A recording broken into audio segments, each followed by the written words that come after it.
Problem. তো শুরু করি, গ্যাস্ট্রাইটিস কাকে বলে? গ্যাস্ট্রাইটিস মানে হচ্ছে আমাদের যে স্টমাকে যে লাইনিংগুলো আছে সেখানে ইনফ্লামেশন হয়ে যাচ্ছে। সেটা কোনো ব্যাকটেরিয়ার জন্য হচ্ছে, নাহলে ওষুধ, এনএসএআইডি ওষুধ, যেটা আমরা কিন্তু আজকে আমরা খুব কমনলি ফ্রিকোয়েন্টলি আমরা ইউজ করছি, খাচ্ছি আমরা। তারপর হচ্ছে কিছু অ্যাডিকশান, খানপান যেটা রয়েছে, যার জন্য কিন্তু আছে গ্যাস্ট্রাইটিস পেশেন্ট প্রচুর বেড়ে গেছে। মানে এই যে আপনি বলছেন যে স্টমাকের লাইনিংগুলোতে ইনফ্লামেশন, ইয়েস, এর তো একটা সিমটমস থাকবে। অবশ্যই থাকবে। কি কি সিমটমস রয়েছে? গ্যাস্ট্রাইটিসের যে সিমটমসগুলো বেসিক্যালি যেমন হাইপার অ্যাসিডিটি, পেটে প্রচুর অ্যাসিডিটি ফর্ম হচ্ছে, বা পেটে বার্নিং সেন্সেশন হচ্ছে, পেট ফুলা ভাব রয়েছে, ইনডাইজেশনের সমস্যা রয়েছে, স্টুল ঠিকঠাক ক্লিয়ার হচ্ছে না, বুকে জ্বালা করছে। তো এই সিমটমসগুলো আমরা গ্যাস্ট্রাইটিসে দেখতে পারি আমরা। গ্যাস্ট্রাইটিস দু রকমের গ্যাস্ট্রাইটিস বেসিক্যালি আমরা পাই, যেমন অ্যাকিউট গ্যাস্ট্রাইটিস পাই, একটা ক্রনিক গ্যাস্ট্রাইটিস।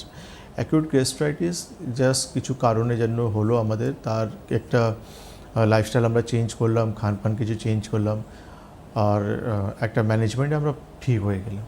কিন্তু ক্রনিক স্টেজে যেখানে পেশেন্ট লং টার্ম থেকে ট্রিটমেন্ট করে যাচ্ছে কিন্তু এখান থেকে বেরিয়ে আসতে পারছে না।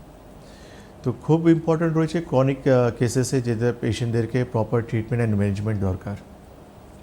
অ্যাকিউট কেসে যাদের হয়ে যায়, তারা রিকভার করে যায়, তাদের তো আর কোনো ইয়ে নেই। কিন্তু হ্যাঁ, তাদের জন্য এটাও জানতে হবে যে প্রিভেনশন আমি কীভাবে করতে পারি, বা এই সমস্যাটা আমার আবার রিকারেন্ট না হোক সেটাই কিন্তু আমাদেরকে জানতে হবে। কিন্তু সবথেকে বড় সমস্যা হয়ে দাঁড়ায় ক্রনিক স্টেজে। যারা ক্রনিক পেশেন্ট হয়ে যায় তাদের জন্য সকাল থেকে রাত পর্যন্ত একটা মানে সবথেকে বেশি হেডেক, যে আমি কী খাবো,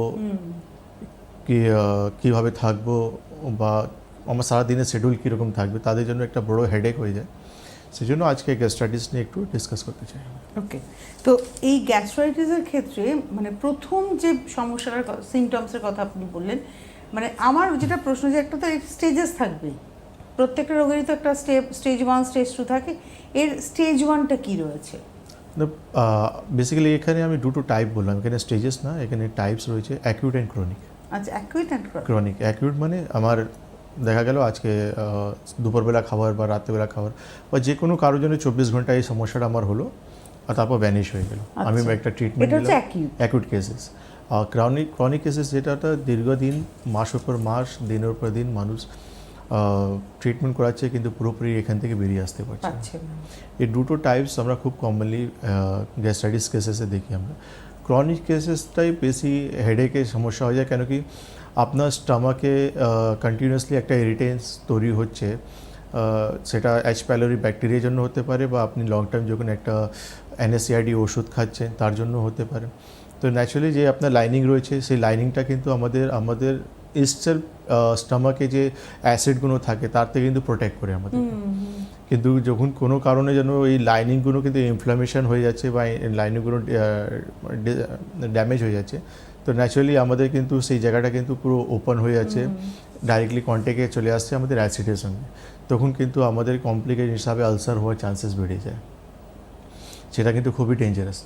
আলসার মানে আমরা জানতেই পারি যে আলসার মানে এমন যে আমার এখানে স্টমাকে ঘা হয়ে গেছে, সেখানে আমরা কিছু খেতে পারবো না, সেখানে কিন্তু আমার সিমটমস সব বেশি অ্যাগ্রেসিভ হয়ে যাবে, সেখানে আমাদের কফি কালার ভমিটিং আসতে পারে, আমাদের ব্ল্যাক স্টুল ম্যালিনা হতে পারে, কেন ইন্টারনাল ব্লিডিং হচ্ছে, সেটা কিন্তু আমাদের ব্ল্যাক স্টুল ম্যালিনা হতে পারে, বা ভমিটিং, কফি কালারের সেই সিমটমসটা আমরা দেখতে পারি।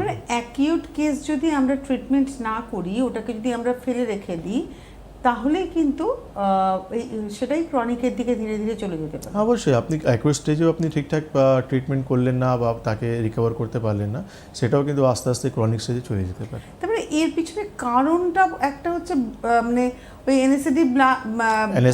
এনএসএআইডি ওষুধ যেগুলো, আর একটা কারণ হচ্ছে ভুল জীবনযাপন, আর তার হচ্ছে আরেকটা হচ্ছে এইচ পাইলোরি ব্যাকটেরিয়া। এই তিনটে খুব কমন প্রবলেম, যেটা আমরা এইচ পাইলোরি ব্যাকটেরিয়া তো আমার শরীরে প্রবেশ করবে, ওটা তো এমনি এমনি হবে না, আসে না। তো এমন সেকেন্ডারি লাইফস্টাইল, যার জন্য কিন্তু আমাদের এই ব্যাকটেরিয়া আমাদের শরীরে চলে আসতে পারে। আর যেটা smoking, alcohol consume, stress, tension, anxiety, যেটা কিন্তু এই রোগটাকে ট্রিগার করে দেয়, বাড়িয়ে দেয়। যারা কিন্তু প্রচুর স্মোকিং করে, অ্যালকোহল খায় বা যারা প্রচুর স্ট্রেস টেনশন অ্যাংজাইটি, যাদের রাত্রেবেলা ঠিকঠাক ঘুম হচ্ছে না, এই রোগগুলোকে ট্রিগার করে দেয়।